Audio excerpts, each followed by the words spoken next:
Kalau Tuhan itu Maha Kasih dan Maha Kuasa, kenapa nggak langsung aja ngampuni dosa manusia? Dan kenapa harus sampai Yesus mati di kayu salib? Yang pertama, masalah utama manusia adalah dosa. Tercatat dalam Roma pasal 3 ayat ke-23. Berkata, semua orang telah berbuat dosa dan telah kehilangan kemuliaan Allah. Dosa bukan cuma kesalahan kecil, tapi pemberontakan terhadap Allah yang kudus. Contohnya, saat manusia memilih kehendaknya sendiri, bukan kehendak Tuhan. Saat manusia menolak kebenaran Tuhan dan hidup dalam dosa, akibatnya bukan cuma Tuhan kecewa, tapi hubungan antara manusia dan Allah itu rusak total. Di dalam Yesaya pasal 59 ayat 2 berbunyi, tetapi yang merupakan pemisah antara kamu dan Allahmu ialah segala kejahatanmu. Yang artinya, dosa itu bikin jarak. Dan jarak ini nggak bisa dihapus cuman dengan kata maaf ya. Karena Tuhan itu kudus dan adil. Yang kedua yaitu Tuhan itu bukan cuma kasih tapi juga adil. Kalau Tuhan langsung mengampuni tanpa menghukum dosa, itu artinya Tuhan nggak adil. Bayangkan kalau ada hakim yang bilang ke pembunuh, udahlah aku baik kok, aku ampuni kamu aja ya. Pasti kita semua akan bilang hakim itu nggak adil. Sama halnya dengan Allah, sama halnya dengan Tuhan juga. Tuhan memang kasih, tapi Dia juga adil, sempurna. Dosa harus dibayar karena upah dosa adalah maut. Itu tercatat dalam kitab Roma pasal 6 ayat ke-23. Jadi, kasih Allah ingin menyelamatkan manusia. Keadilan Allah menuntut hukuman atas dosa. Keadilan Allah menuntut hukuman atas dosa. Masalahnya, gimana caranya? Kedua sifat Allah ini, kasih, keadilan, bisa sama-sama sejalan atau balance. Salib adalah titik pertemuan kasih dan keadilan Allah. Di kayu salib, dua hal terjadi sekaligus. Yang pertama, keadilan Allah ditegakkan, dosa benar-benar dihukum. Yang kedua, kasih Allah dinyatakan, tapi hukuman itu ditanggung oleh Yesus. Bukan kita yang membuat dosa ini yang dihukum, tetapi Yesus. Dia yang menebus kita.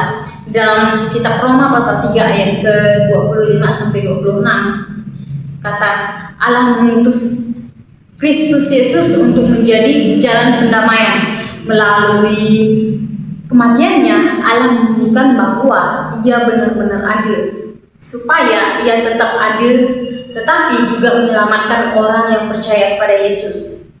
Yang artinya, Tuhan tidak menutup mata terhadap dosa yang kita perbuat, tapi Ia menghukum dosa itu di dalam tubuh Kristus. Selanjutnya, kenapa harus mati? Kenapa harus mati? Karena upah dosa adalah maut. Tercatat dalam kitab Roma pasal 6 ayat 23, upah dosa ialah maut.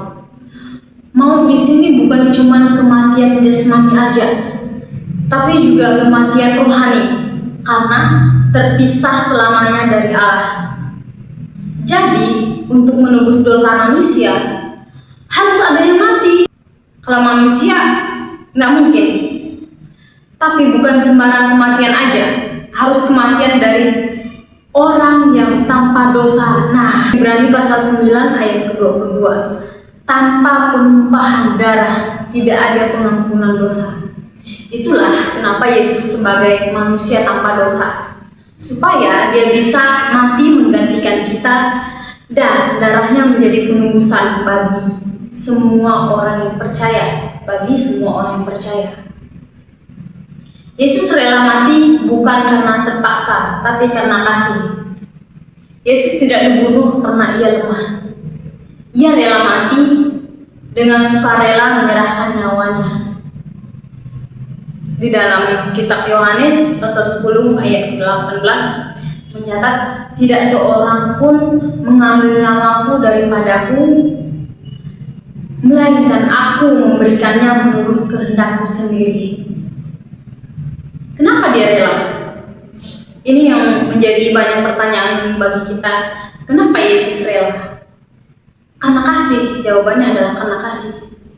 Di dalam Yohanes pasal ke-15 ayat 13 katakan, tidak ada kasih yang lebih besar daripada kasih seorang yang memberikan nyawanya untuk sahabat-sahabatnya.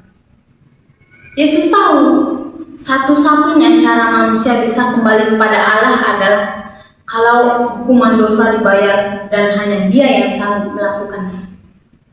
Yesus tahu satu-satunya cara manusia bisa kembali kepada Dia adalah hukuman dosa dibayar, dan hanya melalui Dia yang sanggup melakukannya semuanya. Kalau Tuhan langsung mengampuni tanpa salib, maka dosa tidak pernah benar-benar dihukum. Keadilan Allah diabaikan, tidak perlu pertobatan, maka tidak berubah, hanya diampuni murah. Karena Allah tidak pernah ditunjukkan sebesar itu, kita tidak akan tahu betapa seriusnya dosa dan besarnya kasih Tuhan.